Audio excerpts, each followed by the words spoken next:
ইয়াউমাইযিন ইয়াত্তাবিউনা আদ-দাঈয়া লা ইওয়াজা লাহু ওয়া খাশাআতিল আসওয়াতু লির-রাহমানি ফালা তাসমাউ ইল্লা হামসা। সম্মানিত ভাতৃমণ্ডলী, আল্লাহ পাক রব্বুল আলামিনের সমস্ত প্রশংসা যে আল্লাহ পাক রব্বুল আলামিন কোরআনে কারীম নাযিল করেছেন এবং তার মাধ্যমে আল্লাহ পাক আমাদেরকে হেদায়েত দান করেছেন। বলেন আলহামদুলিল্লাহ। সালাত এবং সালাম নাযিল হোক নবী মুহাম্মদুর রাসূলুল্লাহ সাল্লাল্লাহু আলাইহি ওয়াসাল্লামের উপর, যাকে আল্লাহ পাক রব্বুল আলামিন কোরআনে কারীমের মুজিজা দিয়ে, কোরআনে কারীমের আসমানি সিলেবাস দিয়ে সম্মানিত করেছেন, রাসূল করেছেন। আমাদের তাফসীর হবে সূরা তাহার শেষ অংশ। আজকে ইনশাআল্লাহ তাআলা সূরা তাহা আমরা শেষ করতে পারব। তাফসীর হবে আয়াত নম্বর 105 থেকে।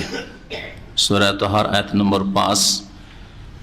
এতে আল্লাহ পাক রব্বুল আলামিন পাহাড় পর্বতের কথা উল্লেখ করেছেন যে লোকেরা নবী মুহাম্মদ সাল্লাল্লাহু আলাইহি সাল্লামকে পাহাড় পর্বত সম্পর্কে জিজ্ঞাসা করেছিল যে কিয়ামত তো হবে, তো কিয়ামতের দিন পাহাড় পর্বত, এই পৃথিবী যে এত উঁচু নিচু, এসবের কি অবস্থা হবে? এত মজবুত শক্ত পাহাড় পাথর, এগুলি কি সব ধ্বংস হয়ে যাবে না আপন অবস্থায় থাকবে? এই প্রশ্ন করা হয়েছিল নবী করিম সাল্লাল্লাহু আলাইহি সাল্লামকে।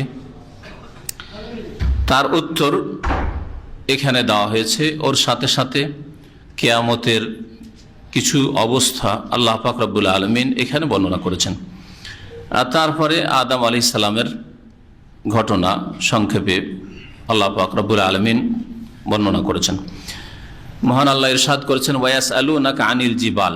হে নবী মুহাম্মদ সাল্লাল্লাহু আলাইহি সাল্লাম, তোমাকে লোকেরা জিজ্ঞেস করে বা জিজ্ঞেস করবে বা করছে, হাল বা ইস্তেকবাল মোজারের সেগায় বর্তমানও থাকতে পারে অর্থ, আর ভবিষ্যতও থাকতে পারে। তোমাকে লোকেরা জিজ্ঞেস করছে অথবা করবে আনিল জিবাল, পাহাড় পর্বত সম্পর্কে। কি জিজ্ঞেস করেছিল তারা? জিজ্ঞেস করেছিল যে কিয়ামত যখন হবে সেগুলি থাকবে আপন অবস্থায় না ধ্বংস হবে? ধ্বংস হবে তো কেমন করে ধ্বংস হবে? তো বিশাল বিশাল পাহাড় কিভাবে ধ্বংস হবে? আল্লাহ পাক রব্বুল আলামিন নবী সাল্লাল্লাহু আলাইহি সাল্লামকে বলছেন, ফাকুল, তাদের উত্তরে তুমি বলে দাও, ইয়ানসিফুহা রব্বি নাসফা, আমার প্রতিপালক আল্লাহ এই পাহাড় পর্বতগুলিকে, হা মানে এই পাহাড় পর্বতগুলিকে চূর্ণ বিচূর্ণ করে উড়িয়ে দেবেন।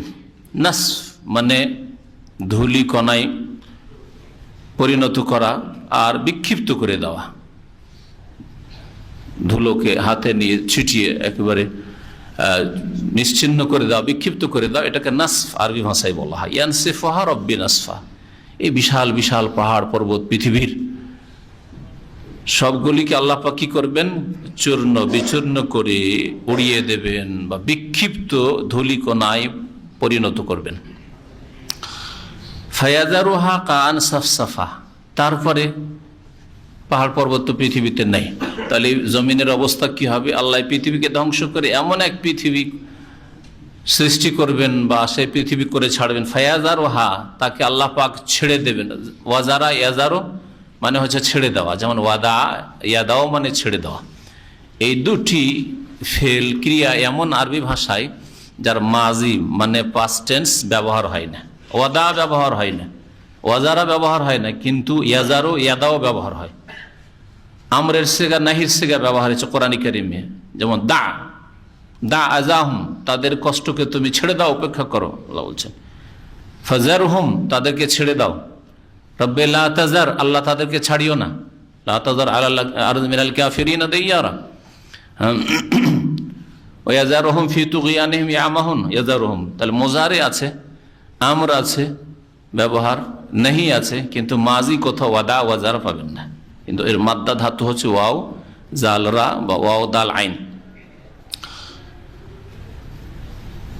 আল্লাহ পাক রব্বুল আলামিন কি ইরশাদ করেছেন? ফায়াযারুহা, আল্লাহ পাক এই পৃথিবীকে ছেড়ে দিবেন মানে অবশিষ্ট রাখবেন। পাহাড় পর্বত সবগুলিকে বিক্ষিপ্ত ধূলিকণায় পরিণত করে দিয়ে উড়িয়ে দিয়ে পৃথিবীকে কি করে ছেড়ে দেবেন? আমি এই করে ছেড়ে দেবো, যেমন বলি আমরা বলি না, আমি এই করবো তারপর এইভাবে আমি ছেড়ে দেবো। ফায়াজার, ওই ভাষা এখানে বলা হয়েছে, ওই ভঙ্গিমাত। ফায়াজার, তারপর আল্লাহ পাক পৃথিবীকে ছেড়ে দেবেন মানে অবশিষ্ট রাখবেন। কা আন বা পরিণত করবেন কিসে? কা আন, খোলা ময়দানে। কান বলা হয় খোলা ময়দান। ইন্নামা কি আনুন, কি আনুন বহু বচন হচ্ছে কা। এই পৃথিবী খোলা মাঠ, উঁচ নেই নিচ নেই, সব কিছুই প্রকাশিত, সমতল ভূমি। এক কথায় খোলা মাঠ করে দেবেন, সাফসাফা সমতল ভূমি, সমতল খোলা ভূমিতে বা খোলা মাঠে পরিণত করবেন। সমতল হয়ে থাকবে খোলা মাঠ, কোনো আড় নেই, উঁচ নিচ নেই। নিচে থাকলে ওপরের জিনিস নজরে আসছে না। হ্যাঁ, অনেক জায়গায় বক্রতা আছে। যেমন পৃথিবীর অবস্থা, কোথাও উঁচ, কোথাও নিচ, কোথাও নদী নালা, কোথাও উপত্যকা ঘাটি, কোথাও উঁচু হয়ে চলে গেছে, কোথাও নিচে নেমে গেছে, কিছু থাকবে না। ফায়াদারুহা কাআন সাফসাফা। আরো এর ব্যাখ্যা হিসেবে আল্লাহ বলছেন লা তারা ফিহা ইওয়াজান ওয়ালা আমতা। এই পৃথিবীতে খোলা ময়দানে না কোনো গাছপালা থাকবে, না উঁচু নিচ থাকবে, পাহাড় পর্বত থাকবে, কোনো কিছু থাকবে না। লা তারা ফিহা ইওয়াজা, তাতে তুমি হে নবী মুহাম্মদ সাল্লাল্লাহু আলাইহি ওয়াসাল্লাম, হে মানুষ, কিয়ামতের দিনে বিচার দিবসে পৃথিবীর অবস্থা কেমন হবে, তাতে কোনো রকমের বক্রতাও দেখবে না। এওয়াজ মানে বক্রতা। ওয়ালা আমতা, আর কোনো উঁচু স্থানও দেখতে পাবে না, কোনো বক্রতা নেই। দেখেন নদী নালাগুলি আঁকা বাঁকা হয়ে যায়, দুই পাহাড়ের মাঝখানে যে উপত্যকা, মানে নিচু জায়গা, সোজা হয়ে কিন্তু যায় না, এইভাবে চলে গেছে বিভিন্নভাবে। হ্যাঁ, এওয়াজ, এইরকম কোনো বক্রতা দেখবে না। ভাব অর্থ করতে গিয়ে অনেকে এইভাবে অনুবাদ করেছেন লা তারা ফিহা ইওয়াজা ওয়ালা আমতা, তাতে কোনো রকমের উঁচ নিচ দেখবে না বা উঁচু নিচু দেখবে না। কোনো জায়গায় উঁচু আছে, কোনো জায়গায় নিচু, এরকম দেখতে পাবে না। সমতল ভূমিতে পরিণত হবে পৃথিবী। আর সেই পৃথিবীর ওপর, যে পৃথিবীকে আল্লাহ নতুন করে সৃষ্টি করবেন, ইয়াউমা তুবাদদালুল আরদু গায়রাল আরদি ওয়াস সামাওয়াত, যেই দিন আল্লাহ পাক বদলে দেবেন। তুবাদদালুল আরদ, পৃথিবীকে বদলে দেওয়া হবে, গায়রাল আরদ, এই পৃথিবী ছাড়া আর এক পৃথিবীতে। অন্য আয়াতে বলেছেন ওয়াস সামাওয়াত, এইরকমই আকাশসমূহ আল্লাহ পাক। এজা সামাউন শাক্কাতে, আসমান বিদীর্ণ হবে। এজা সামাউন ফাতারাত, ফেটে যাবে, চূর্ণ বিচূর্ণ হয়ে যাবে। তাহলে আবার আসমানের কথা তো আল্লাহ বলছেন ওয়াস সামাওয়াত, তাহলে নতুন আল্লাহ পাক জমিন, নতুন আসমান আল্লাহ পাক সৃষ্টি করবেন। ওয়া বারাজু লিল্লাহিল ওয়াহিদুল কাহার, আর সমস্ত মানুষ আল্লাহর সামনে উপস্থিত হবে। মহান আল্লাহ ইরশাদ করছেন ইয়াউমা ইয়াযিন ইয়াত্তাবিউনা দাইয়া, সেই দিন সমস্ত মানুষ নিজ নিজ স্থান থেকে, যে যেখানে মারা গেছে, যে যেখানে দাফন হয়েছে, যার মৃতদেহ যেখানে ধ্বংস হয়েছে, যেভাবে হোক না কেন, দাফন করা হোক, আর পানিতে ডুবে ধ্বংস হোক, আর আগুনে জ্বালিয়ে দেওয়া হোক, যেইভাবে হোক না কেন, নিজ নিজ স্থান থেকে উঠে আসবে আর অনুসরণ করবে, ফলো করবে। কি ফলো করবে? কোন দিকে যেতে হবে, কি ফলো করবে? দাইয়া, তখন একজন আহ্বানকারী আহ্বান করবে আল্লাহর পক্ষ থেকে। সেই দিন তারা অনুসরণ করবে আহ্বানকারীকে। আল্লাহর পক্ষ থেকে ডাক হচ্ছে, আসো এদিকে আসো, বিচার দিবসে হাজির হও। লা ইওয়াজা লাহু, তাতে কোনো রকমের বক্রতা থাকবে না। এই ডাক বুঝতে কোনো বক্রতা থাকবে না, অস্পষ্টতা থাকবে না। আর ওই ডাক মানতে গিয়ে মানবো না, যেমন দুনিয়াতে হয়ে থাকে, বিশাল গ্যাদারিং, ইজতেমা, সম্মিলন, হাজার হাজার লোক, আসুন আপনার প্যান্ডেলের নিচে বসুন, আসুন আপনার এখানে বসুন। আমরা যে ছোট হইলেও বলছি আসুন এখানে বসুন, মাঝে মাঝে বলছি। ওইদিকে গল্প চলছে, আওয়াজ শুনতে পেলেন একটু আগে, আর ডিস্টার্ব মনে করলেন, অনেকে দরজাটা বন্ধ করে দিলেন, বুঝলেন না? তাহলে ডাকার পরে অনেকে, কেউ কানে মোবাইল ধরে আছেন, কেউ বাথরুমে যাচ্ছেন, কেউ বাজারের দিকে যাচ্ছেন, খিদে লেগেছে, যা একটু চাপানি করে আসি। কিয়ামতের দিন আর ওইসব থাকবে না, যে ডাক পড়েছে আচ্ছা যাচ্ছি, যাবো, হ্যাঁ না হয় আমি গেলামই না। লা ইওয়াজা লাহু, এই রকমের কোনো বক্রতা থাকবে না যে সোজা চলবো না, সোজা চলতে হবে। মহান আল্লাহ এই অবস্থাটাকে আরেকটি আয়াতে বলেছেন, যে আয়াতটা এর আগে আমাদের তাফসিরে এসছে, যে এরা কিয়ামতের দিনের ডাক পুরোটাই মানবে। দুনিয়াতে যদি যেই ডাক দেওয়া হয়েছিল দায়ীর পক্ষ থেকে, মানে আম্বিয়া রসুলগণের পক্ষ থেকে, আম্বিয়া রসুলগণের ওয়ারিসিন ওলামায়ে হকদের পক্ষ থেকে, তৌহিদ সুন্নাহর দায়ীদের পক্ষ থেকে, এই ডাকটা দুনিয়ার যদি শুনে নিত তো কতই না তাদের জন্য ভালো হইত। আখিরাতে ওই ডাক ছাড়া তো উপায় নেই, যেতেই হবে ওখানে, হিসাব দেওয়ার জন্য হাজির হইতেই হবে, পালাতে পারবেন না। তাহলে দুনিয়াতেও যদি নবীর দাওয়াতটা কবুল করতেন, ইসলামের দাওয়াতটা কবুল করতেন, ওলামায়ে হক কোরআন হাদিসের কথা যারা বলেছেন তাদের দাওয়াতটা কবুল করতেন, তো কতই না আপনার জন্য কল্যাণকর হইত। খাশাতিল আসওয়াতুর রহমান, আর সেই দিন দয়াবান আল্লাহ পাকের সামনে সমস্ত ধ্বনি আওয়াজ, সৌতনের বহু বচন হচ্ছে আসওয়াত, সমস্ত আওয়াজ কি হয়ে যাবে? স্তব্ধ হয়ে যাবে। খাশা সাকানাত তাফসীরকাররা বলেছেন ঠান্ডা, কোনো আওয়াজ পাওয়া যাবে না। অথচ এখানে দেখেন খেক আওয়াজ করে লোক, 200-300 লোকের মধ্যে তখন আওয়াজ হইতেই আছে, কারো কাশি, কারো আর কিছু, কারো কানে কানে কথা, আরো কিছু প্রয়োজন, তাই না?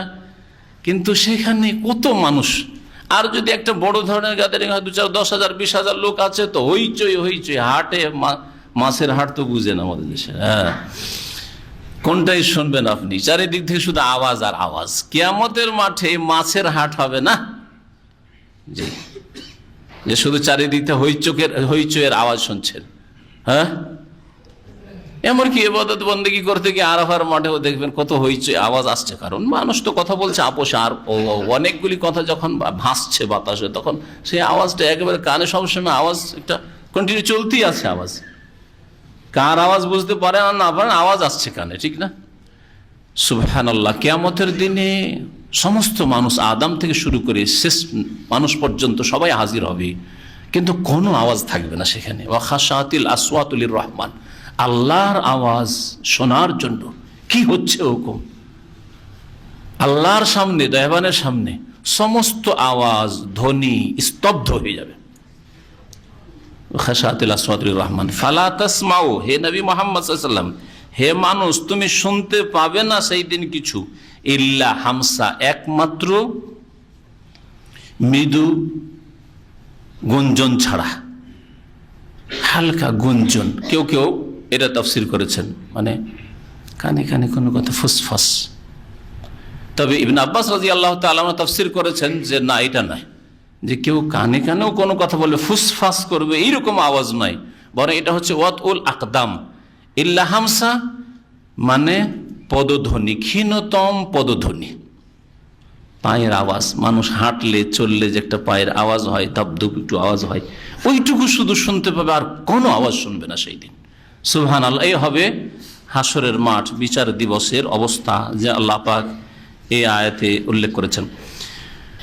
সেই দিন মানুষ অনেকেই নিজ পাপের কারণে, যার এখনো মোচন হয়নি, মাফ হয়নি, দুনিয়ার শাস্তি পেয়েও মাফ হয়নি, একদল হবে দুনিয়াতে বালা মুসিবতে এসছে, বিপদ আপদ, রোগ ব্যাধি, ধাক্কা খেয়েছে, দুর্ঘটনা ঘটেছে, পারিবারিক সমস্যা, সামাজিক সমস্যা, জুলম অত্যাচারের শিকার, এই করে গুনাহ মাফ হয়েছে। আর একদল না, আরো গুনাহ আছে, এখনো দুনিয়ার শাস্তি পেয়ে মাফ হয়নি, কবরের আযাব হয়েছে, তারপরে মাফ হয়েছে। এরপরেও বহু মানুষ থেকে যাবে যাদের কবর আযাব ভোগ করেও মাফ হয়নি। তখন তাদের জন্য নবী মুহাম্মদ রাসূলুল্লাহ সাল্লাল্লাহু আলাইহি ওয়াসাল্লামের বিশেষ করে শাফাত, আম্বিয়া রসুলগণের, আল্লাহ পাকের নেক বান্দা, যাকে আল্লাহ পাক অনুমতি দেবেন এবং যার জন্য কথা বলা আল্লাহ পাক পছন্দ করবেন। আম্বিয়া রসুলগণ ছাড়া কারোর নাম ধরে সার্টিফিকেট দেওয়া হয়নি। আপনি আল্লাহর খুব প্রিয় বান্দার, আপনি সুপারিশ করার পাবেন, অনুমতি পাবেন, এইরকম সার্টিফিকেট নবী মুহাম্মদ সাল্লাল্লাহু আলাইহি ওয়াসাল্লাম আর অন্যান্য আম্বিয়াগণ ছাড়া কোনো ব্যক্তিকে এইরকম নাম ধরে বলা হয়নি যে অমুক ব্যক্তিরা পাবে, অমুক ব্যক্তিরা পাবে। সুতরাং এই ক্ষেত্রে এরকম ধারণা রাখা যে যারা পরেজগার লোক, ওলামায়ে কেরাম, যারা আল্লাহর ওলি, তারা অনুমতি পাবে। আরে কে আল্লাহর ওলি তো আল্লাহ তো ভালো জানে, আর কে অনুমতি পাবে ওইটা তো তোমারও জানা নেই। একমাত্র আম্বিয়াগণ ছাড়া যাদের কাছে আল্লাহ পাক নবুয়ত পাঠিয়েছেন, ওহী পাঠিয়েছেন। তো মহান আল্লাহ এখানে শাফাত সম্পর্কে ইরশাদ করছেন। তাহলে গোনাহ এখনো শাস্তি পেয়ে পেয়ে মাফ হয়নি, তাহলে শাফাতের একটা রাস্তা আছে, সুপারিশ। শাফাতটা কি? সহজ ভাষায় শাফাত হচ্ছে দুনিয়ার যেমন দোয়া, মানুষের একজন অপরজনের যে দোয়া করে যে আল্লাহ ওর বালা মুসিবতটা দূর করে দাও, আল্লাহ ওকে হেদায়েত করে দাও, আল্লাহ ওকে তুমি জান্নাতের পথে লাগিয়ে দাও, ঠিক আখিরাতে রব্বুল আলমিনের সামনে দোয়া করে যে আল্লাহ ওই লোকটি গুনাহগার জাহান্নামে যাচ্ছে, শাস্তি পাচ্ছে বা জাহান্নামে যাবে, চলে গেছে, আল্লাহ তুমি তাকে উদ্ধার করো, নাজাত দাও। তাহলে আখিরাতে নবী রসুলগণের দুয়াই হচ্ছে শাফাত। শাফাত মানে সোর্স ব্যবহার করা নয়, শাফাত মানে ব্যাকিং নয়, হ্যাঁ, যে ব্যাকগ্রাউন্ড খুব মজবুত আছে টেনে নিয়ে চলে আসলো। আল্লাহর সামনে সাথে হটলাইন আছে, আর গেল আর টেনে নিয়ে আমার দল বলে আমি নিয়ে যাব। হ্যাঁ, আমাদের দলের লোক থানা থেকে আসামি ছুটিয়ে নিয়ে চলে আসলো, করছে না রাজনৈতিক নেতারা। হ্যাঁ, এইটা এই শাফাত না। খালি এইখানে নেতারা বা থানা পুলিশ অসহায়। হ্যাঁ, সুতরাং না এই চোর ডাকাতগুলিকে ছাড়তে হবে, এই খনিগুলিকে ছাড়তে হবে, কারণ আমাদের দলের লোক, দল ভারী হবে, এরা শক্তিশালী করবে, এরা হাত মজবুত করবে। নবী রসুলগণ আর ওলিয়া আউলিয়া আল্লাহর হাত মজবুত করবেন নাকি যে আল্লাহ তাদেরকে ভয় করবে? তো এই বিদাতপন্থীরা, কবর মাজার পূজারীরা, এরা দুনিয়ার নেতাদের সাথে যে মানে সোর্স ব্যবহার করে বা ওয়াস্তা মাধ্যম দিয়ে চাপ সৃষ্টি করে যেসব করা হয়, এই ধরনের ধারণা দিয়েছে শাফাত বা সুপারিশ সম্পর্কে। এটা ভ্রান্ত ধারণা, অনইসলামিক ধারণা। আর শাফাতের কোরআন সুন্নাহ ভিত্তিক ধারণা হচ্ছে শাফাত মানে আখিরাতের দোয়া। আল্লাহর কাছে আম্বিয়া রসুলগণ দোয়া করবেন যে আল্লাহ আমার উম্মতের অথবা এই লোকগুলির তুমি নাজাত দাও। আল্লাহ পাকের ইচ্ছা হলে তখন আল্লাহ নির্ধারিত করে দেবেন যে এই ধরনের অপরাধী ছাড়লাম তাদেরকে। এই জন্য মুশরিকের জন্য শাফাআতুশ শাফিঈন, বরং বেনামাজি সম্পর্কে আল্লাহ পাক আয়াতের আগে বেনামাজির কথা রয়েছে। ফামা তানফাহুম শাফাআতুশ শাফিঈন, সুপারিশকারীর সুপারিশ কোনো কাজে আসবে না। পরকালে অবিশ্বাসী, পরকাল সম্পর্কে কোনোদিন চিন্তাশীল হয়নি, পেটের চিন্তা সারা জীবন ডেইলি 24 ঘন্টা করেছে, কিন্তু ওকে জিজ্ঞেস করেন যে তোমার এই 20 বছরের জীবনে কখনো আখিরাত বলে চিন্তা করেছো? কখনো জান্নাত জাহান্নাম বলে চিন্তা করেছো? কখনো মরতে হবে তারপরে কি হবে বলে চিন্তা করেছো? বলছে না ভাই, ওইসব তো করার সময় নেই, সব তো করিনি, তাই না? আর তারপরে শাফাত। তো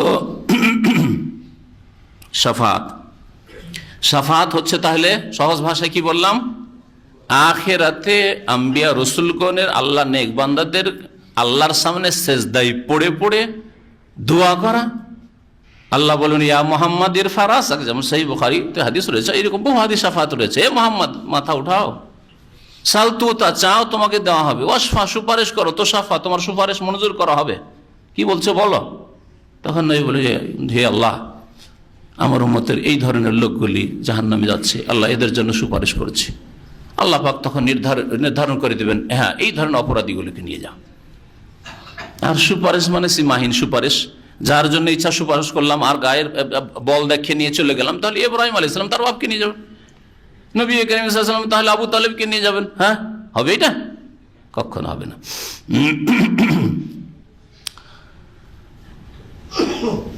আল্লাহ পাক ইরশাদ করেছেন ইয়াউমা ইযিন লা তানফাউশ শাফাআহ, স্মরণ করো সেই দিনকে যেই দিন সুপারিশ কোনো কাজে আসবে না, সুপারিশ কোনো কাজে আসবে না, ইল্লা মান আযিনা লাহুর রহমান, তবে ওই ব্যক্তির সুপারিশ কাজে আসবে যাকে পরম করুণাময় রহমান আল্লাহ পাক কি করবেন, অনুমতি দেবেন। তাহলে প্রথম অনুমতি লাগবে। তাহলে সুপারিশকারী আল্লাহর কাছে প্রথম কি চাইবেন? অনুমতি চাইবেন যে আল্লাহ এজেন্টলি সেজদায় পড়ে আল্লাহ আল্লাহ তোমার কাছে অনুমতি চাইছি। ওয়ারাদিয়া লাহু কাওলা, আর যার জন্য আল্লাহ পাক কথা বলা পছন্দ করবেন, কে আমার সাথে কথা বলতে পারে, কে আমার সামনে কথা বলতে পারে, কে আমার কাছে দোয়া করতে পারে, চাইতে পারে, আল্লাহ যার জন্য পছন্দ করে। দুটো শর্ত সুপারিশকারীর ক্ষেত্রে, এই শর্ত, যার জন্য সুপারিশ করা হবে সেই ক্ষেত্রেও এই শর্ত আছে।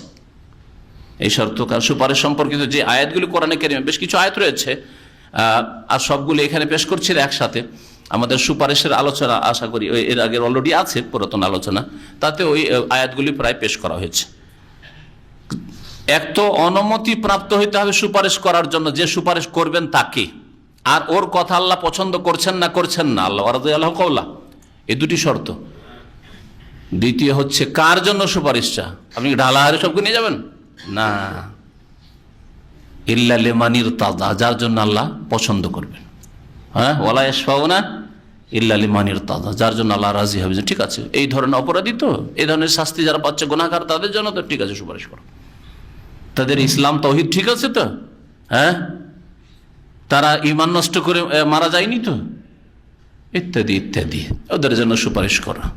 তাহলে যার জন্য সুপারিশের অনুমতি দেওয়া হবে সে সুপারিশ করবে, আর যার জন্য সুপারিশ করার অনুমতি দেওয়া হবে তার জন্য সুপারিশ হবে। আল্লাহ পাক ইরশাদ করছে ইয়ালামু মা বাইনা আইদিহিম ওয়া মা খালফাহুম। মহান আল্লাহর গুণ সম্পর্কে ইরশাদ করছেন, মহান আল্লাহ জানেন, ইয়ালামু মা বাইনা আইদিহিম, যা মানব জাতির সামনে রয়েছে, ওয়া মা খালফাহুম, যা তাদের পিছনে রয়েছে, স্থানের দিক থেকে আর কালের দিক থেকে। স্থানের দিক থেকে আমাদের সামনে যা আছে এইদিকে, আমাদের পিছনে যা আছে সব কিছু আল্লাহ জানছেন, কিন্তু আমরা সামনে দেখছি, পিছনে কি আছে দেখি না, তাই না? স্থানের দিক থেকে সারা বিশ্বের সমস্ত কিছু, সামনে আর পিছনে, চোখের আড়ালে চোখের সামনে, এটাও বোঝা। চোখের আড়ালে মাটির তলায় কি আছে, কার্পেটের তলায় কি আছে, কোনো খবর রাখে না। দেয়ালের বাইরে কি আছে, এই বিল্ডিং এর বাইরে কি আছে, কিছু জানেন না। আল্লাহ পাক রব্বুল আলামিন সব জানছেন।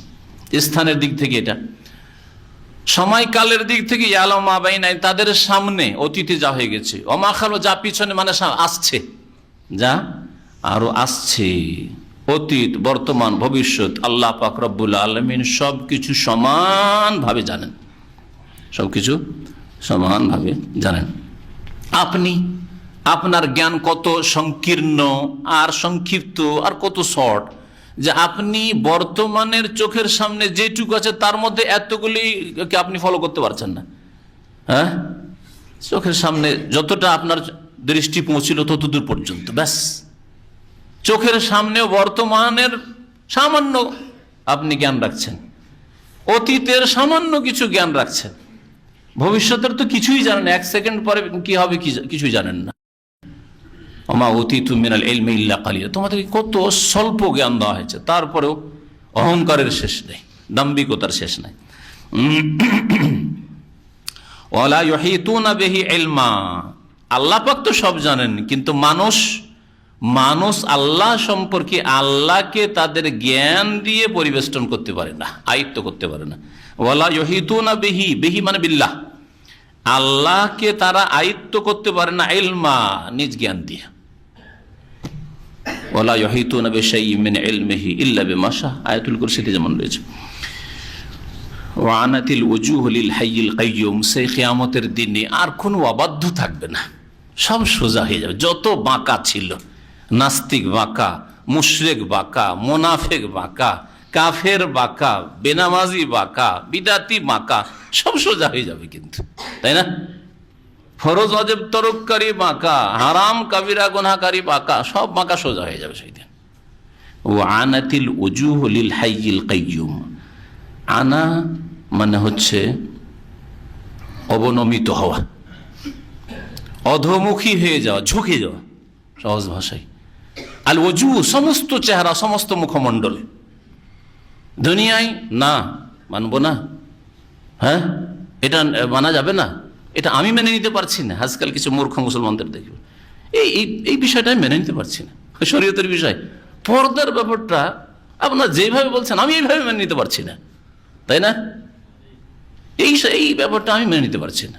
তাওহীদ সুন্নাতের কথা বলেন, আমি এটা মেনে নিতে পারছি না। বুজরুগানে দিন, তাদের কি যেমন তেমন ক্ষমতা নাকি? আমি আপনার এটা কথা মেনে নিতে পারছি। এই চরিত্রটা দুনিয়াতে আছে মানুষের, তাই না? সেই দিন সবগুলি অবনমিত হয়ে যাবে। আনাতিল উজু, সমস্ত মুখমণ্ডল, সমস্ত চেহারা সেই দিন অধোমুখী হয়ে যাবে, ঝুঁকে যাবে সেই দিন। কার সামনে? লিল হাই, সেই সত্তার সামনে যিনি চিরঞ্জীব, আল হাই। আল কাইয়ুম, যিনি চিরস্থায়ী, আল কাইয়ুম যিনি চিরস্থায়ী। আল কাইয়ুমের শাব্দিক অর্থ যিনি সবকিছুর ধারণকারী। আল্লাহু লা ইলাহা ইল্লা হুয়াল হাইয়ুল কাইয়ুম, ওখানে আল হাইয়ুল কাইয়ুম বলা হয়েছে। আল্লাহ পাক 99টি নামের একটি নাম হচ্ছে আল হাই, আর একটি হচ্ছে আল কাইয়ুম। আল কাইয়ুম যিনি কায়ুমুন বিজামিল উমুর, সমস্ত কিছুর ধারণকারী, সমস্ত কিছুর নিয়ন্ত্রণকারী। তাহলে সার্বিক নিয়ন্ত্রণ কার হাতে? একমাত্র মহান আল্লাহর হাতে। আর কেউ যদি বলে গৌস, কুতুব, আবদাল, হ্যাঁ, নিয়ন্ত্রণ করে প্রত্যেক গ্রামের এক কিনারায় কি থাকে?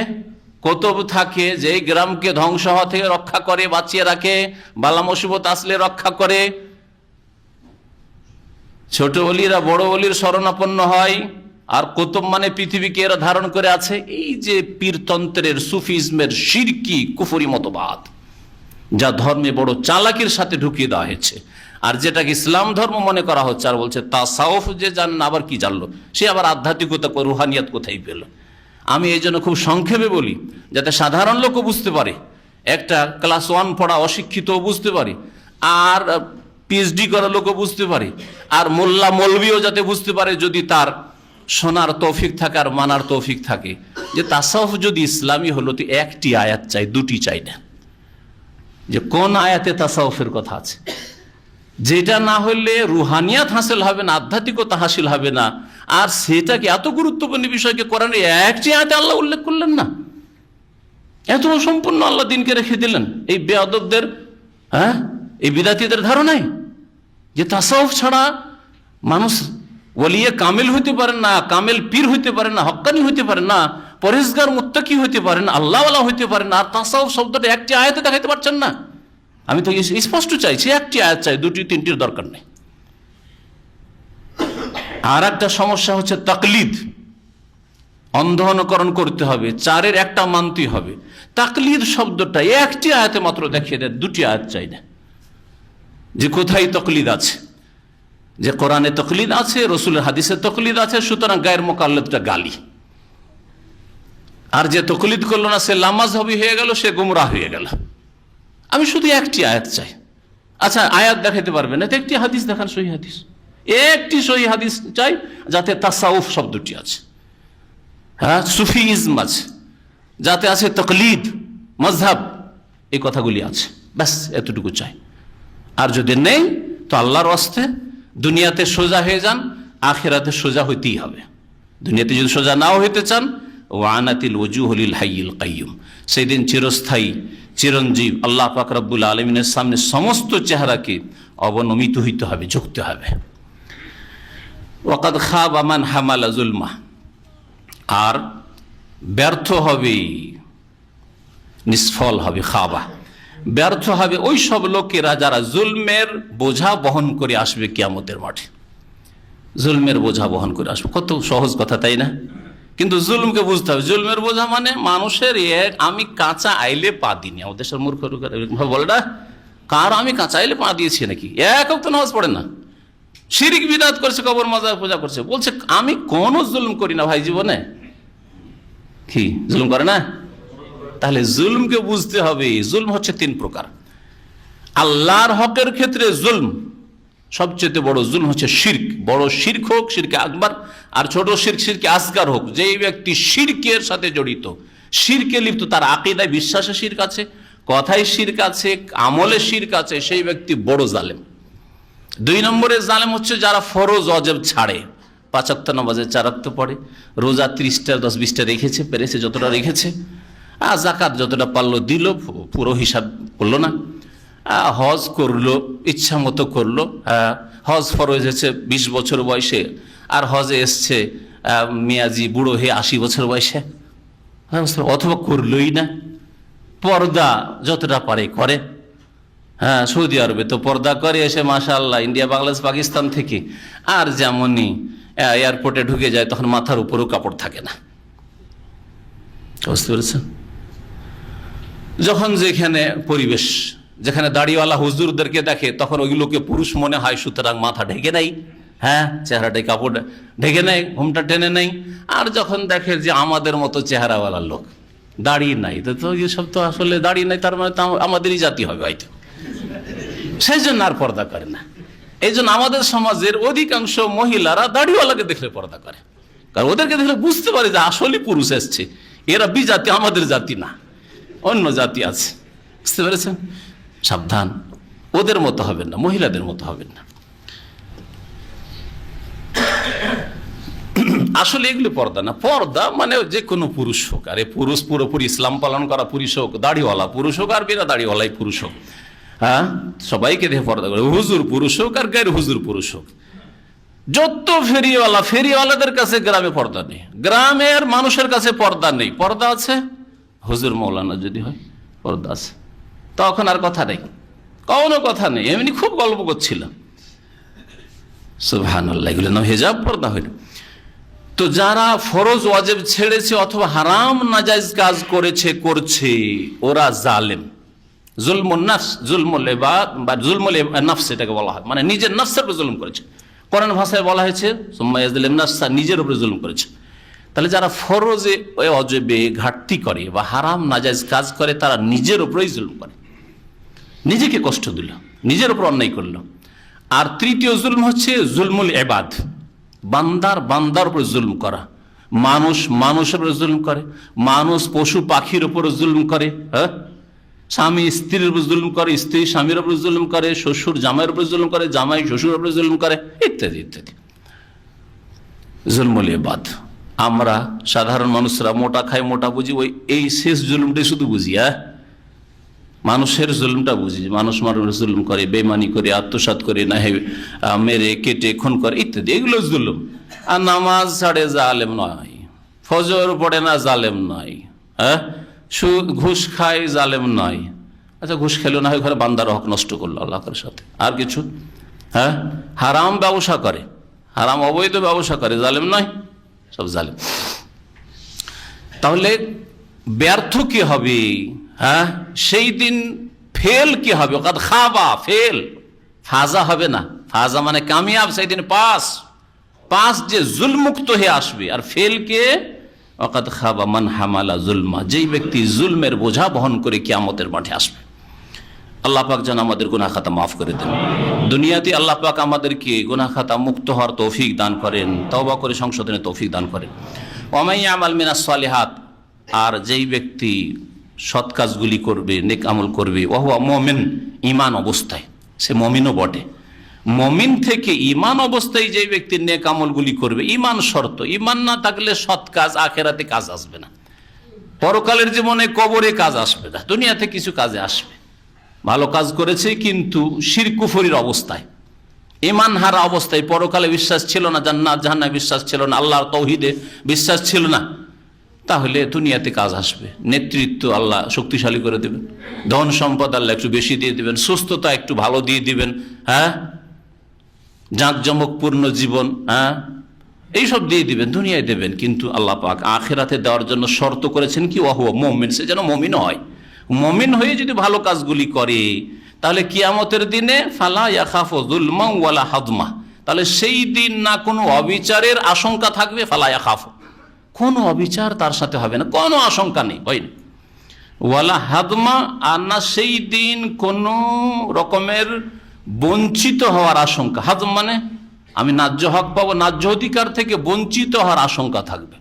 ন্যায্য অধিকার পাবো, আমি এতটা নামাজ পড়েছি, এতটা নেকামল করেছি, এতটা বাপ মার খেদমত করেছি, এতটা ভাই বোনদের উপকার করেছি, এতটা জনকল্যাণমূলক কাজ করেছি, ইত্যাদি ইত্যাদি, আর অবিচার হয়ে গেল অথবা আমি ন্যায্য অধিকার পেলাম না, এইটা হবে না। দুনিয়ায় হয়, দুনিয়াতে ভালো ভালো ওয়ার্কার কোম্পানিতে ন্যায্য অধিকার পাই না, জুলমের শিকার হয়ে যাচ্ছে। আর যেগুলি চোর, যেগুলি চালাকি চাতুরি করতে পারে, যেগুলি ওই কথা লাগাতে পারে, চামচাগিরি করতে পারে, সেগুলি ওপরে চড়ে যাচ্ছে, প্রমোশন পেয়ে যাচ্ছে, দুনিয়ায় হয়ে যায়। কিন্তু আখিরাতে ওটা হবে না। আল্লাহ পাক তাই বলছেন, যারা ঈমান অবস্থায় নেক আমল করবে তাদের না আশঙ্কা আছে কিসের? অবিচারের, আর না ন্যায্য অধিকার থেকে বঞ্চিত হওয়ার। আল্লাহ পাক কোরআনে কারীমের দিকে ফিরে আসছেন। আল্লাহ পাক বলছেন, কোরআনে কারীম আরবি ভাষায় নাযিল করেছেন, যাতে প্রথম নবী মুহাম্মদ সাল্লাল্লাহু আলাইহি ওয়াসাল্লাম যেই জাতির সামনে এসেছেন, যাদের মাঝে এসেছেন, তারা সহজে উপলব্ধি করতে পারে। জাতি হচ্ছে আরবিয়ান, আর কোরআন যদি হয়ে যেত অন্য কোনো ভাষায়, ভারতীয় ভাষায়, তাহলে অসম্ভব হইত। পানি আছে? পানি আনি।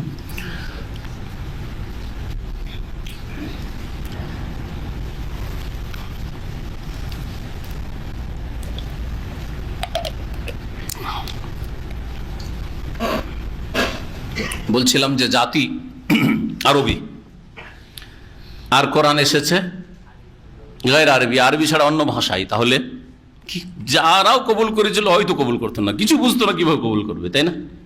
প্রথম অবস্থায়। পরে সারা বিশ্বের জন্য কোরআন ধীরে ধীরে ধীরে ধীরে মানুষের কাছে দাওয়াত পৌঁছেছে। কিন্তু প্রথম অবস্থায় যখন ইসলাম দুর্বল, শুধু প্রথম অবস্থায় এই অঙ্কুর গজিয়ে উঠছে, সেই সময় এই অঙ্কুরকে মেরে দেওয়া সহজ, তাহলে বুঝতো না, মানতো না কেউ। আরবি ভাষার নবী, আরবি ভাষার রসুল, আর জাতীয় আরবি ভাষা, ইল্লা বিলিসানে কওমে, হ্যাঁ, সেই জাতির ভাষা দিয়ে নবী রসুল আর কোরআন পাঠিয়েছে। এর বিপরীত যদি হইতো, হ্যাঁ, এর বিপরীত যদি হইতো যে জাতি আরবি নয়, জাতি অনারব, আর ওই দেশেই প্রথম আরবি কোরআন নিয়ে পাঠিয়ে দেওয়া হয়েছে, হ্যাঁ, ভারতে পাঠিয়ে দেওয়া হয়েছে আরবি কোরআন নিয়ে, আরবি রসুল আরবি নবী আর পাঠিয়ে দেওয়া হয়েছে উর্দু হিন্দি ভাষীদের কাছে, বাংলা ভাষীদের কাছে, তাহলে প্রথমখানে সম্ভব ছিল না হয়তো। আল্লাহ পাক রব্বুল আলামিন আরব জাতিকে প্রথম সম্বোধন করেছেন, যেহেতু যদিও সারা বিশ্বের সমস্ত মানুষের জন্য রাহমাতুল আলামিন নবী করিম সাল্লাল্লাহু আলাইহি সাল্লাম বিশ্বজাহানের সমস্ত মানুষের জন্য তার দাওয়াত, কিন্তু প্রথমখানে আরবিদেরকে সম্বোধন করা হয়েছে আরবি ভাষার কোরআন কারীম দিয়ে, আরবি ভাষার রসুল মুহাম্মদ রাসূলুল্লাহ সাল্লাল্লাহু আলাইহি সাল্লামকে পাঠিয়ে।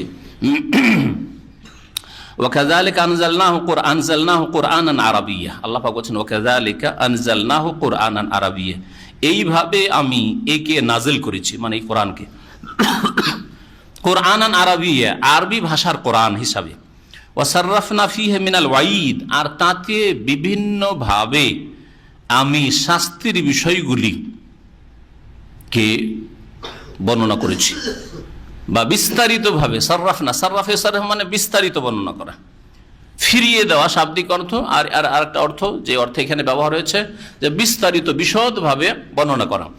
ওয়াসাররাফনা ফীহি, এই কোরআনে কারীমে বিস্তারিতভাবে বর্ণনা করেছি মিনাল ওয়াঈদ, শাস্তির বিষয়গুলি। দুনিয়ায় কি হবে যদি আল্লাহর দিন না মানো, আল্লাহর সিলেবাস না মানো, হ্যাঁ, আল্লাহ প্রদত্ত বিধান না মানো, কবরের জীবনে কি হবে, বিচার দিবসে কি হবে, জান্নাত থেকে বঞ্চিত হবে, জাহান্নামে যাবে, তারপরে বিগত জাতিগুলির কি হয়েছে যারা আল্লাহর দিন মানেনি, নবী রসুলদের দাওয়াত মানেনি, কি হয়েছে, এসব বর্ণনা করে। সবগুলি এই ওয়াঈদ শব্দের মধ্যে শামিল। লাআল্লাহুম ইয়াত্তাকুন, যাতে করে তারা সংযত হয়, সতর্ক সাবধান হয়, বাঁচতে শিখে, যে না, পাপ থেকে বাঁচতে হবে, শিরকের পাপ থেকে, খুনের পাপ থেকে, জেনার পাপ থেকে, সমস্ত রকমের অন্যায় থেকে বাঁচতে হবে। লাআল্লাহুম ইয়াত্তাকুন, কোরআন তাদের ভাষায় নাজিল করেছি, বুঝিয়ে দিয়েছি বিভিন্নভাবে, যাতে করে তারা সংযত হয়, পাপমুক্ত হয়। আও ইউহদিসু লাহুম যিকরা, অথবা তা তাদের জন্য উপদেশ হয়। কোরআন তাদের জন্য উপদেশ হতে পারে সত্যিকার অর্থে, নিজের ভাষায় কোরআন শুনলেই, কানে আওয়াজ পৌঁছলেই বুঝতে পারছে।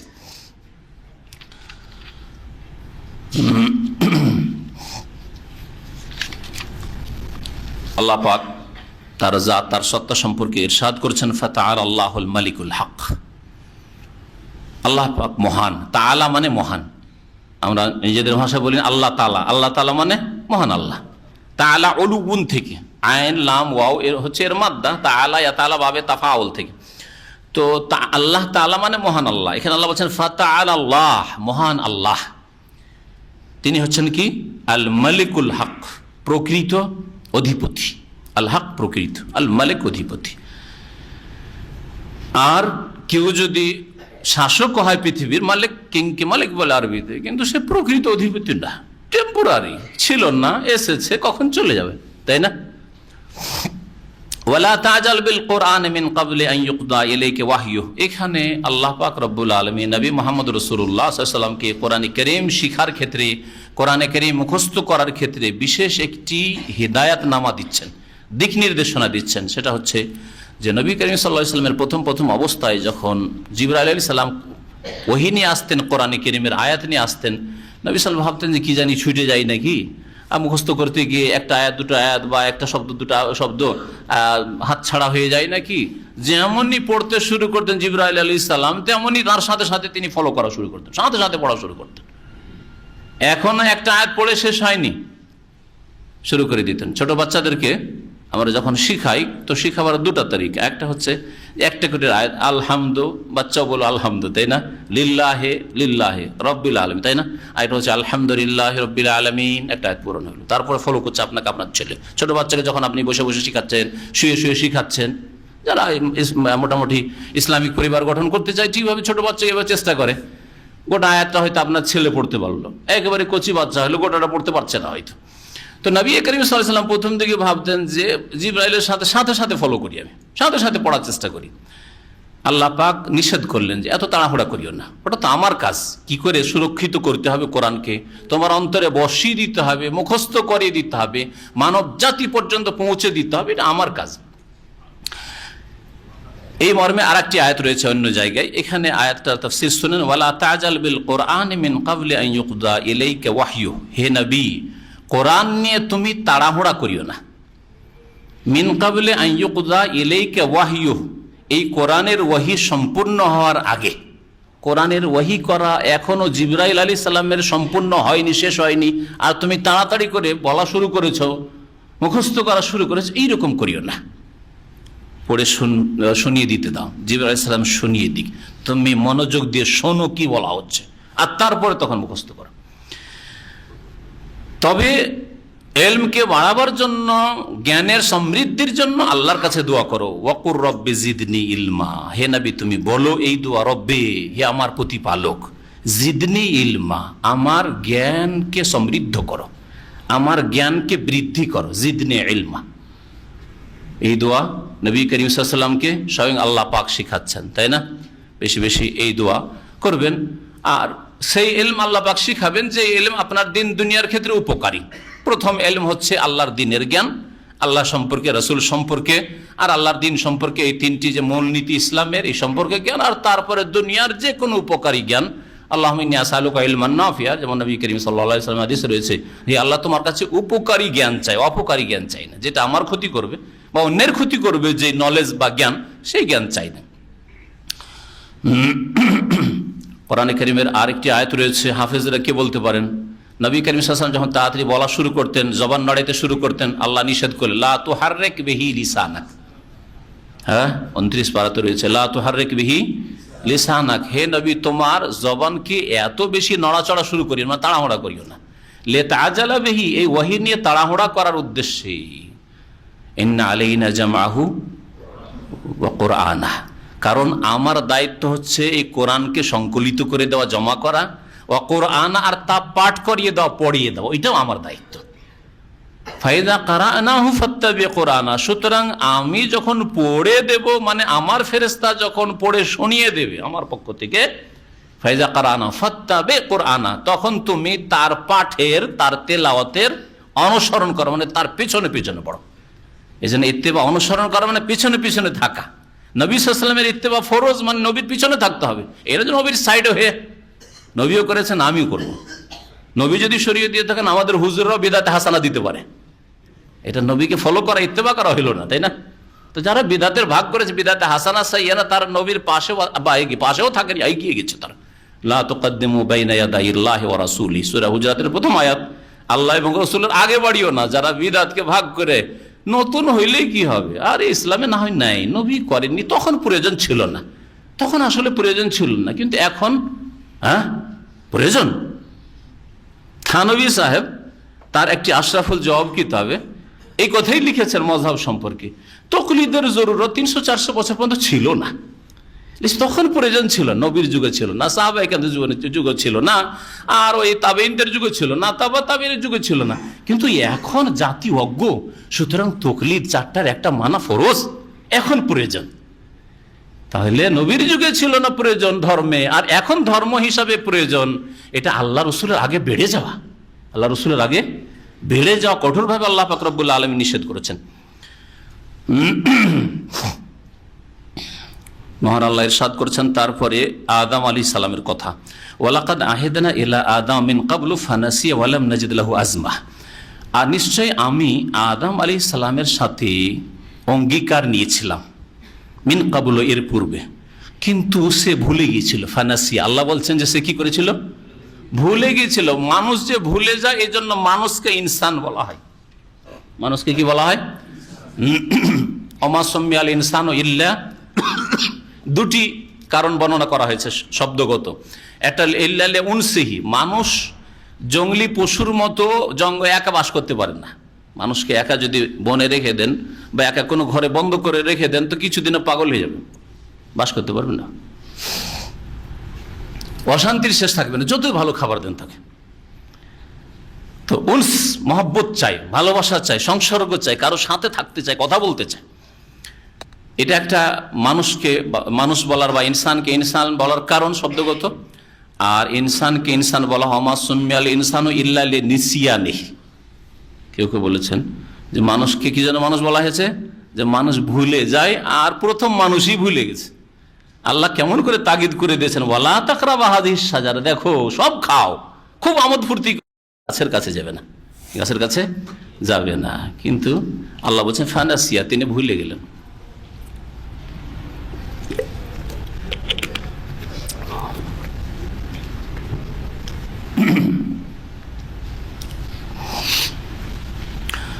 মহান আল্লাহ ইরশাদ করছেন যে আমি আদম আলাইহিস সালামের কাছে অঙ্গীকার নিয়েছিলাম যে দেখো তুমি জান্নাতে খাও দাও, কিন্তু এখানে যাবে না। সংক্ষেপে এখানে বলা হয়েছে, কিন্তু সে ভুলে গিয়েছিল। ফানাসিয়া ওয়ালাম নাজিদ লাহু আজমা, তাকে দৃঢ় সংকল্প পেলাম না। আল্লাহ কি বলছেন, আদম আলাইহিস সালামকে কি পেলাম না, দৃঢ় সংকল্প পেলাম না। এই জন্য অধিকাংশ মানুষ দৃঢ় সংকল্প নয়। কতবার যে বেনামাজি নামাজ শুরু করে, কতবার যে পাপী পাপ থেকে তওবা করে, আবার ওই পাপ শুরু করে, দেখছেন না কতবার। প্রত্যেক রমজানে তওবা করে, এই যে নামাজ ধরলাম আজ ছাড়বো না। বাপ মরলে তওবা করে, নামাজ ধরলাম আজ ছাড়বো না। মা মরলে তওবা করে, নামাজ ধরলাম ছাড়বো না। আমাদের বিশেষ করে বাংলা ভাষাভাষীদের দেশের বা যে কোনো জায়গার অবস্থা এইরকম, একটু বালা মুসিবত আসলে সোজা হয়ে যায় একটু, তারপরে কয়েকদিন পর আবার শেষ। ওয়ালাম নাজিদ লাহু আজমা, দৃঢ় সংকল্প পাওয়া গেল না। আল্লাহ পাক ইরশাদ করছেন, ওয়াইজ কুলনা লিল মালাইকাতি ইসজুদু লি আদম, স্মরণ করো যখন আমি বলেছিলাম ফেরেশতাগণকে যে উসজুদু লি আদম, তোমরা আদম আলাইহিস সালামকে সাজদা করো। ফাসাজাদু, তারা সকলে সিজদা করেছিল, ইল্লা ইবলিস, তবে ইবলিস এ সিজদা করেনি, অস্বীকার করেছে। আবা, অস্বীকার করেছিল। ফাকুলনা, আল্লাহ সংক্ষেপ করে দিলেন, অস্বীকার করলো। আল্লাহ পাকের কথা হলো ইবলিসের সাথে কেন কেন অহংকার প্রকাশ করলো। আবা ওয়াস্তাকবারা ওয়া কানা মিনাল কাফিরিন, বলল আনা খায়রুম মিনহু, আমি বেশি ভালো। আদমকে কেন আমি সিজদা করব? খালাকতানি মিন নারিন ওয়া খালাকতাহু মিন তিন, তাকে মাটি দিয়ে তৈরি করলে, আমাকে আগুন দিয়ে তৈরি করলে, আগুন আবার মাটির কাছে কি করে ঝুঁকতে পারে? ঝুঁকবো না আমি। এখানে আল্লাহ সংক্ষেপ করে বলছেন, আদম আলাইহিস সালামকে আল্লাহ পাক উপদেশ দিলেন। ফাকুলনা, আমি বললাম, ইয়া আদম, হে আদম, ইন্না হাযা আদুউল লাক, এই যে ইবলিস না তোমার শত্রু, ওয়ালি যাওজিকা, আর তোমার স্ত্রীরও শত্রু। আর আদম হাওয়ার শত্রু মানে প্রত্যেক আদম সন্তানের শত্রু কিয়ামত পর্যন্ত। প্রত্যেক আদম সন্তানকে ইবলিস জাহান্নামে নিয়ে যেতে চায়, দুনিয়া আখিরাতের ক্ষেত্রে ক্ষতিগ্রস্ত করতে চায়।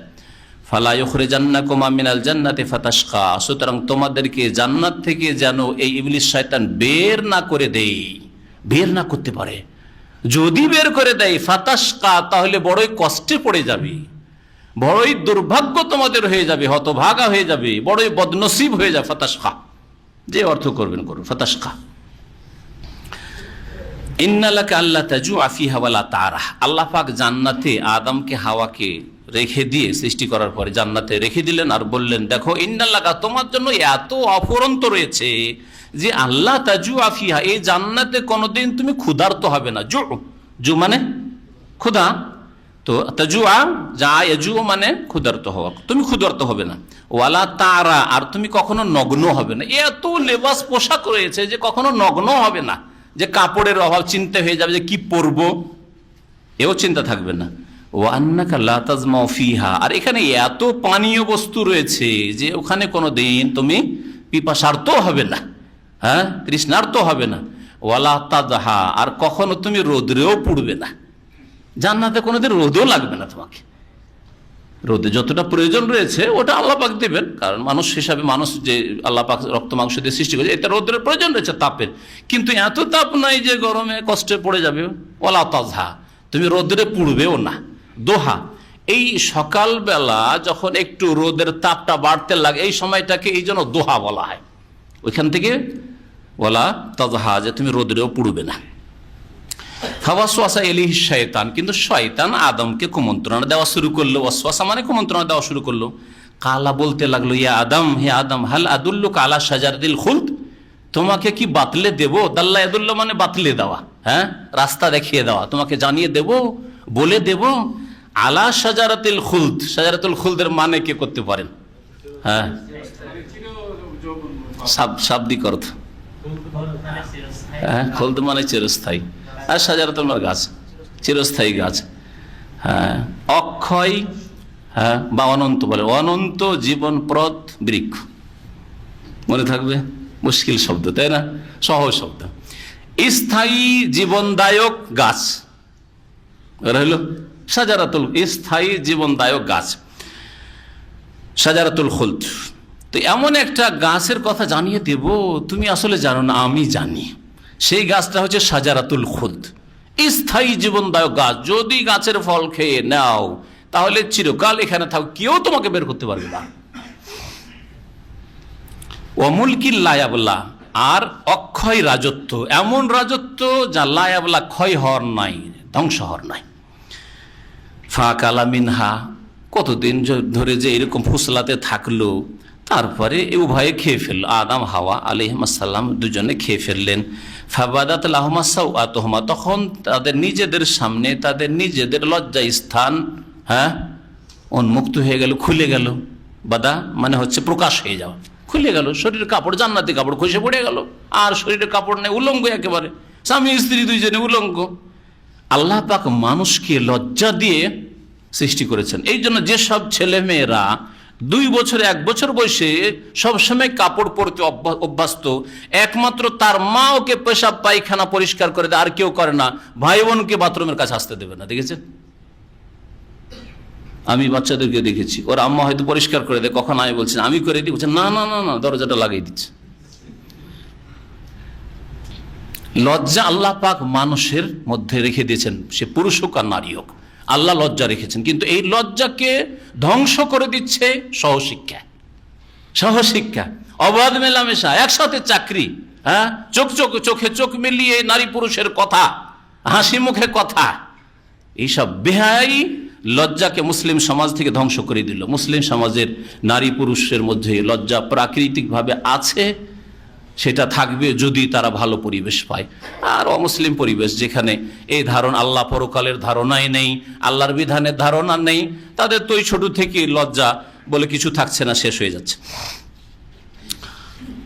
আল্লাহ পাক রব্বুল আলামিন ইরশাদ করছেন যে তাদের লজ্জা স্থান খুলে গেল, প্রকাশ পেয়ে গেল। ওয়াতাফিকা ইয়াখসিফানি আলাইহিমা মিন ওয়ারাকিল জান্নাহ, তখন তাড়াতাড়ি করে তারা জান্নাতের পাতা নিয়ে নিজের লজ্জা স্থান ঢাকতে শুরু করলো। ইয়াখসিফানি, খাসাফা ইয়াখসিফ মানে একটা পাতাকে আর একটা পাতার সাথে জড়ানো, যেমন কাপড়ে জোড়াতালি দিয়ে থাকে, খাসাফা এর মানে। তো জান্নাতের পাতাগুলিকে জড়াতে শুরু করলো, জড়িয়ে লজ্জা স্থান ঢাকতে শুরু করলো তাড়াতাড়ি করে।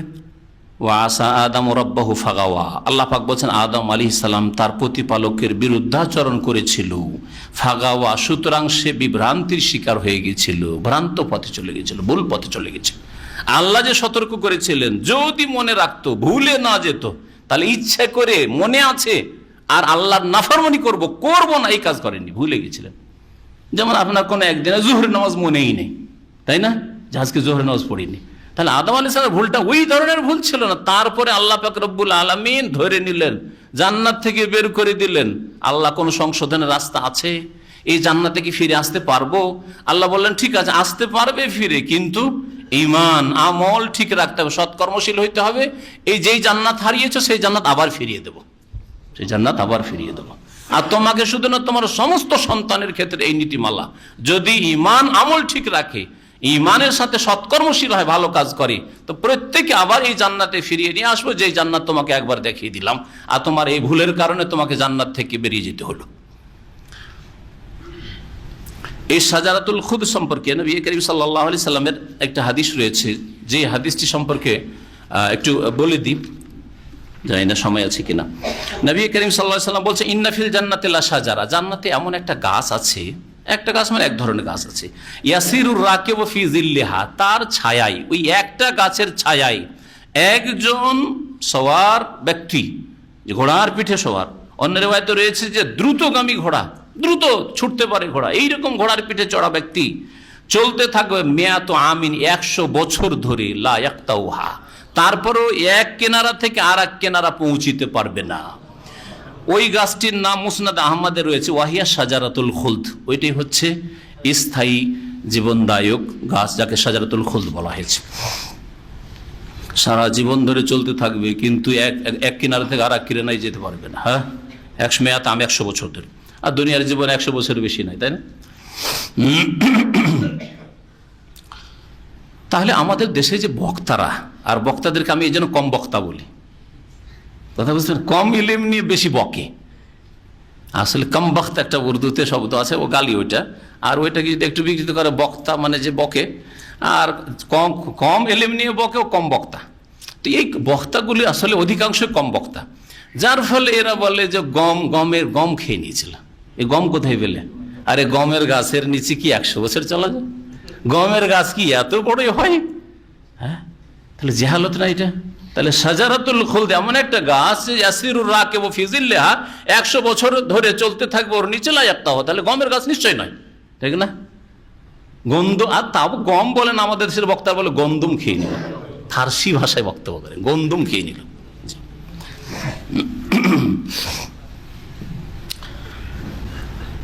আল্লাহ পাক এরশাদ সুম্মাজতাবাহু রাব্বুহু, আল্লাহ পাক আরহামুর রাহিম, বড়ই দয়ালু।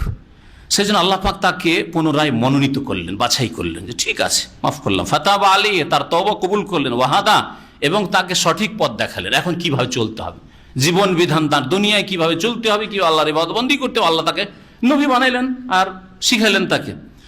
আল্লাহ পাক রব্বুল এমন কি দুয়াটাও শিখিয়ে দিলেন। ফাতালাক্কা আদম মির রাব্বিহি কালিমাত, আল্লাহ শিখিয়েছেন না, আল্লাহর কাছ থেকে হাসিল করেছিলেন কেমন করে দোয়া করতে হবে, কোন ভাষা দিয়ে তওবা করব। কেউ তো শিখাবার নাই, আরে ছোটদের বড়রা শিখাবার থাকে, কে আছে? আল্লাহ ছাড়া কেউ শিখাবার নেই। আল্লাহ পাক শিখাচ্ছেন, বলো রব্বানা যালামনা আনফুসানা ওয়া ইল্লাম তাগফির লানা ওয়া তারহামনা লানাকুনান্না মিনাল খাসিরিন। আর বিদাতীদের কথা যে নবীর ওসিলা দিয়ে দোয়া করলেন আদম আলাইহিস সালাম, জাল কথা। কোরআনের কথা হচ্ছে যে এই দোয়া রব্বানা যালামনা আনফুসানা ওয়া ইল্লাম তাগফির লানা ওয়া তারহামনা লানাকুনান্না মিনাল খাসিরিন, এই দোয়া করেছেন, কোরআন বলছে। আর কোরআন বিরোধী কথা হচ্ছে যে নবীর ওসিলা দিয়ে দোয়া করলেন। আল্লাহ পাক এরশাদ করছেন, কালা ইহবিতা মিনহা জামিয়ান, আদম দেখো আর জান্নাতে থাকা চলবে না, যখন এরকম ভুল করি ফেললে। ইহবিতা মিনহা, তোমরা দুইজনে বেরিয়ে পড়ো, নেমে যাও। মিনহা, এই জান্নাত থেকে। ইহবিতা, এই দুইজন কে? একদল তাফসীরকার বলছেন যে তোমরা দুইজন মানে তোমরা স্বামী স্ত্রী, এখন নামো। তাহলে আদম আর হাওয়াকে বলা হয়েছে। আর একদল তাফসীরকার বলছেন যে ইহবিতা, তুমি আর ইবলিস, তুমিও নামো। ইবলিসও জান্নাতে ছিল। ইবলিস তুমিও নামো, তুমি যখন সিজদা করলেন নাফরমান, তুমি যাও। আর আদম, তুমি ওর কথা শুনলে কেন? তোমাকে আগেই সতর্ক করেছিলাম যে ইবলিস তোমার শত্রু, আদুউল লাকা, তোমার বিবির শত্রু, কেন ওর কথা শুন? যাও, দুইজনই নামো। তাহলে আদম আলাইহিস সালামকে জান্নাত থেকে আল্লাহ বের করলেন, ইবলিসকে জান্নাত থেকে বের করে দিলেন, এটাই হচ্ছে ঠিক।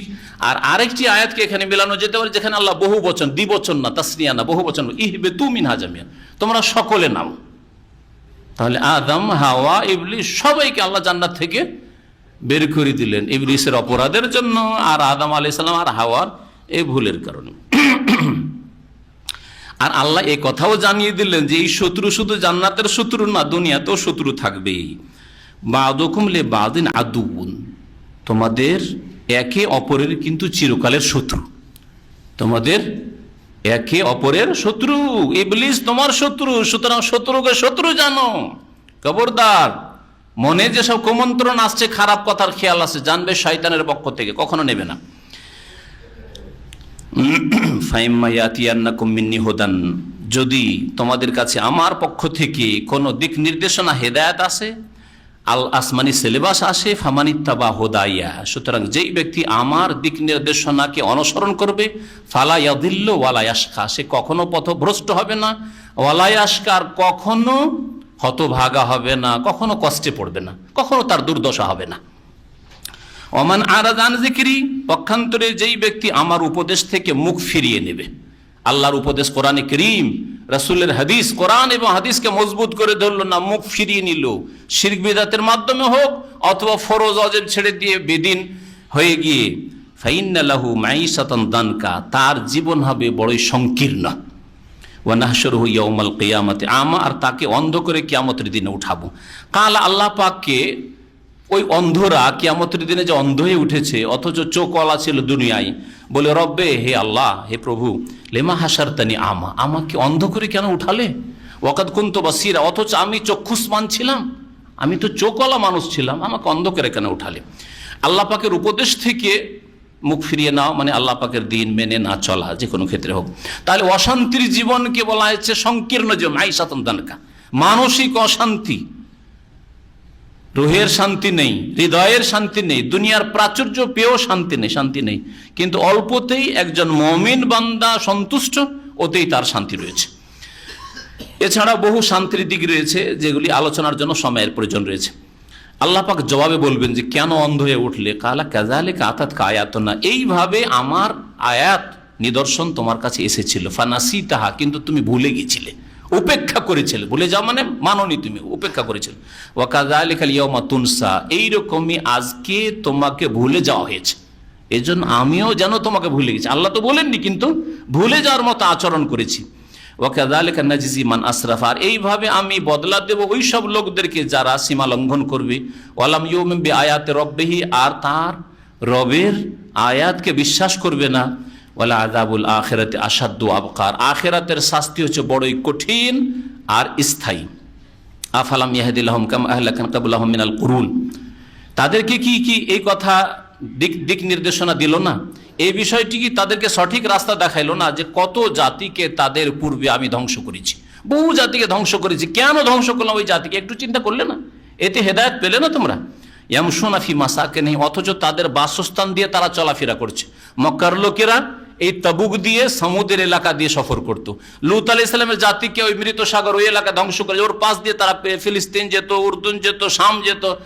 তাহলে এসব দেখতো না? তা ইয়ামশুনা ফি মাসাকিনিহিম ইন্না ফি যালিকা লাআয়াতিন লিউলিন নুহা, নিশ্চয়ই এতে বহু শিক্ষণীয় বিষয় রয়েছে, নিদর্শন রয়েছে। কার জন্য? বিবেকবান ব্যক্তির জন্য। ফাসবির আলা, আল্লাহ পাক তারপর বলছেন ওয়ালাউলা কালিমাতুন সাবাকাত মির রাব্বিক, যদি হে নবী তোমার রবের পক্ষ থেকে পূর্ব সিদ্ধান্ত না হইতো, সাবাকাত মির রাব্বিক মানে পূর্ব সিদ্ধান্ত না হইতো যে দুনিয়াতে মানুষকে ধ্বংস করে দেব না, পাপ করলেও রাখবো, খেতে দেব, পড়তে দেব, দুনিয়ার ভোগ বিলাসের সামগ্রী দেব, শ্বাস প্রশ্বাস নিতে দেবো, সবকিছু দেব, এটা যদি আল্লাহ পাকের পূর্ব সিদ্ধান্ত না হইতো লাকানা লিজামান, তাহলে তাদের ওপর শাস্তি আযাব অবশ্যই দুনিয়ায় এসে যেত। ওয়াজালু মুসাম্মা, আর যদি নির্ধারিত সময় না হতো, প্রত্যেক আল্লাহ নির্ধারিত সময় দিয়েছেন, 60 বছর, 80 বছর, 100 বছর দেবেন আল্লাহ সময়, যতই জুলুম করুক দেবেন, আল্লাহর সময় নির্ধারণ করে দিয়েছেন। দুনিয়াতে সাথে সাথে পাপের জন্য ধরবেন না, আল্লাহ ছাড় দেবেন। আল্লাহ ছাড় দেন, ছেড়ে দেন না। আল্লাহ কি করেন? ছাড় দেন, ছেড়ে দেন না, ছাড়বেন না আল্লাহ, কিন্তু ছাড় দেন। ফাসবির আলা মা ইয়াকুলুন, হে নবী তুমি ধৈর্য ধারণ করো ওই সব কষ্টের কথার ওপর যেসব তারা বলে থাকে তোমাকে। ওয়াসাব্বিহ বিহামদি রব্বিক, আর তোমার রবের প্রশংসা বিজড়িত তাসবিহ করো, মানে নামাজ আদায় করো, সলাত আদায় করো। এখানে তাসবিহ বলে আর তাহমিদ বলে, আল্লাহর প্রশংসা বলে নামাজকে বোঝানো হয়েছে বিশেষ করে। কাবলা তুলুই শামসে, সূর্য উদয় হওয়ার পূর্বে। সূর্য উদয়ের পূর্বে কোন নামাজ? ফজরের নামাজ। ওয়াকাবলা গুরুবিহা, মোবাইল শুরু করেই দিলেন। ওয়াকাবলা গুরুবিহা, আর সূর্য অস্তমিত হওয়ার পূর্বে কোন নামাজ? আসরের নামাজ। 2 ওয়াক্ত হইল। এই আয়াতে 5 ওয়াক্ত নামাজের দিকে ইঙ্গিত করা হয়েছে, কিন্তু স্পষ্ট নাম ধরে বলা হয়নি, স্পষ্ট নাম ধরে বলা হয়নি, আর ওয়াক্ত বলা হয়নি। সুতরাং আহলে কোরআন যারা বলে কোরআন যথেষ্ট, গুমরা, কোরআন কখনো যথেষ্ট নয়। এতে টাইম শুরু শেষও বলা হয়নি, আর নাম ধরেও বলা হয়নি, যোহর, আসর, মাগরিব, ইশা, ফজর এভাবে বলা হয়নি। অমিন আনা ইল্লাইলে, আর রাতের কালেও তাসবিহ করো, প্রশংসা বিজড়িত, মানে নামাজ পড়ো। রাতের কালে নামাজ মানে হ্যাঁ মাগরিব, ইশার নামাজ। ও আতরাফান নাহার, আর দিনের প্রান্তে নামাজ পড়ো, তার মানে যোহরের নামাজ। লাআল্লাকা তারদা, যাতে করে তুমি সন্তুষ্ট হতে পারো। তুমি যদি এই 5 ওয়াক্ত নামাজ পড়ো, তাহলে আল্লাহর নিয়ামত পেয়ে, জান্নাত পেয়ে কি হতে পারবে? সন্তুষ্ট হয়ে যাবে। ওয়ালা তামুদ্দান্না আইনাইকা ইলা মা মাত্তানা বিহি আজওয়াজাম মিনহুম যাহরাতাল হায়াতিদ দুনিয়া লিনাফতিনাহুম ফি ওয়া রিজকু রাব্বিকা খায়রুন ওয়া আবকা। এখানে নবী করিম সাল্লাল্লাহু আলাইহি সাল্লামকে আল্লাহ পাক রব্বুল আলামিন উপর দিকে দেখতে নিষেধ করেছেন সরাসরি, আর তার উম্মতকে, প্রত্যেক মানুষকে আল্লাহ বলেছেন নিচের দিকে তাকাও, উপর দিকে তাকায় না। কারণ উপর দিকে তাকালে কখনো শান্তি পাবেন না। এটা আপনার বাস্তব জীবনে সব সময় মুখস্থ করে নেন। গ্রামের যারা আপনার চাইতে সুখী, তাদের দিকে সব সময় তাকান, তাদের ছেলে মেয়ের দিকে আপনার ছেলেমেয়েরা যদি তাকায়, এত সুখের জীবন। দেশের যারা সুখী, সারা বিশ্বে যারা এত ধনাঢ্য, এত বড় নেতা হয়েছে, তারা, ওদের দিকে তাকালে কখনো শান্তি হবে না।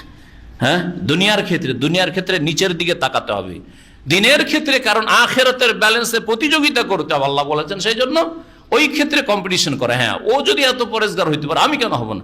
সে যদি 5 ওয়াক্ত নামাজ পড়ে এত 10 ঘন্টা ডিউটি করেও তাহাজ্জুদ পড়তে পারে, আমি কেন পারবো না? সে যদি আরাফা রোজা রাখতে পারে, তো আমি কেন পারবো না? সে যদি 6 সওয়ালে রোজা রাখতে পারে, আমি কেন পারবো না? এইভাবে। কিন্তু দুনিয়ার ক্ষেত্রে নিচের দিকে আল্লাহ দেখতে বলেছেন, ওপর দিক গিয়ে দৃষ্টি সম্প্রসারিত করবেন না। আল্লাহ পাক ইরশাদ করেছেন নবীকে সম্বোধন করে, ওয়ালা তামুদ্দান্না আইনাইকা, হে নবী তোমার 2 চক্ষুকে প্রসারিত করে দিও না, এলা মা মাত্তানাবে, ওই সব ভোগ বিলাসের সামগ্রীর দিকে যা আমি তাদেরকে দিয়েছি, আজওয়াজাম মিনহুম, তাদের বিভিন্ন দলকে বা বিভিন্ন লোককে, বিভিন্ন মানুষকে বিভিন্ন রকমের নিয়ামত আল্লাহ দিয়েছেন, বিভিন্ন রকমের ভোগের সামগ্রী দিয়েছেন। কি সেগুলি? জাহারাতাল হায়াতি দুনিয়া, পার্থিব জগতের ফুল। জাহারা মানে ফুল, শাব্দিক অর্থ, মানে পার্থিব জগতের সাজসজ্জা, সৌন্দর্য। পার্থিব জগতের আল্লাহ যে সৌন্দর্য দিয়েছেন, ওগুলোর দিকে তাকালে শান্তি পাবে না কখনো। লেনাফতেনাহুম ফি, কেন দিয়েছি তাদেরকে? যাতে তাতে তাদেরকে পরীক্ষা করি। আল্লাহ পরীক্ষা করছেন, ধন দিয়ে পরীক্ষা করছেন, সুখ দিয়ে পরীক্ষা করছেন, নেতৃত্ব দিয়ে আল্লাহ পরীক্ষা করছেন। ওয়া রিজকু রাব্বিকা খায়রুন ওয়া আবকা, তোমার প্রতিপালকের দেওয়া রিজিক সবচাইতে উৎকৃষ্ট, ও আবকার, সেটা হচ্ছে চিরস্থায়ী। এই রিজিক মানে আখিরাতের জীবনের শান্তি রিজিক, জান্নাত। ওয়ামুর আহলাকা বিসসালাত ওয়াস্তাবির আলাইহি, হে নবী তোমার পরিবারকে তুমি সলাতের নির্দেশ দাও, নামাজ পড়তে বলো। তাহলে নিজে নামাজ পড়লে হবে না, কি করতে হবে? নিজের পরিবার মানে স্ত্রী, ছেলে মেয়েকে নামাজ পড়াইতে হবে। আল্লামা সাদি রহমতুল্লাহ তাফসীর সাদিতে বলছেন, নামাজ পড়াইতে হবে মানে নামাজ তার আগে শিখাতে হবে। এই পয়েন্টটা মনে রাখবেন, কারণ নামাজ পড়াইতে হবে মানে কিছুই শিখালেন না। দুয়া, সূরা, দাঁড়াইলে কি করতে হয়, রুকুতে কি করতে হয়, সেজদায় কি করতে হয়, কখন কোনটা করতে হয়, কোনখান থেকে শুরু কোনখানে শেষ শিখালেন না। মুখস্থ করেন, আত্তাহিয়াত জানেন না, সালাত ইব্রাহিমী জানেন না, 10-20টা সূরাও জানেন না, নামাজের বিধি বিধান ভুল ভ্রান্তি জানেন না, সহ সেজদা কখন হয় তাও জানে না। আর 15 বছরের ছেলেকে বলছে চল নামাজ পড়তে চল, ও যাবে কি করে আপনার কথায়? কখনো যাবে না।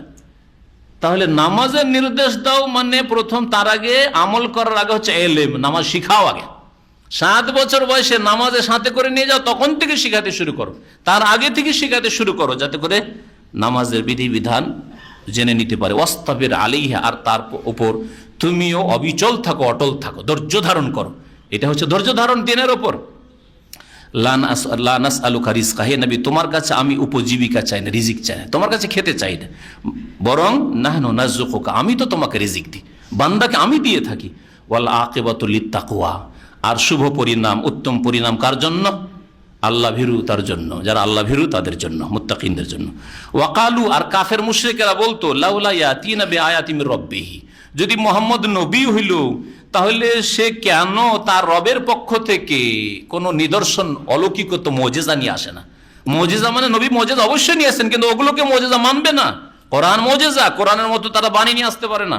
নবী সাল্লাল্লাহু আলাইহি ওয়াসাল্লাম চাঁদকে 2 টুকরো করে দেখালেন, মুজিজা। এইরকম নবী সাল্লাল্লাহু আলাইহি ওয়াসাল্লামের অনেক মুজিজা রয়েছে, মুজিজার কিতাবাতে যা বিস্তারিত আলোচনা করা হয়েছে, কিন্তু না, ওগুলো মানবে না। ওরা যেসব চ্যালেঞ্জ করেছে, ঠিক আছে পাহাড়কে উড়িয়ে দেখিয়ে, হ্যাঁ এই করে দাও সেই করে দাও, যেগুলি তারা বলতো, কিন্তু ওইগুলো আসলে যে মানবে, তাহলে চাঁদ 2 টুকরো দেখে ওয়ানশাক্কাল কামার মানলো না কেন? আর কোন জাতির ওপর মুজিজা চলে আসার পরে যখন মানেনি, ওই জাতিকে আর দুনিয়াতে রাখা হয়নি, ধ্বংস করা হয়েছে।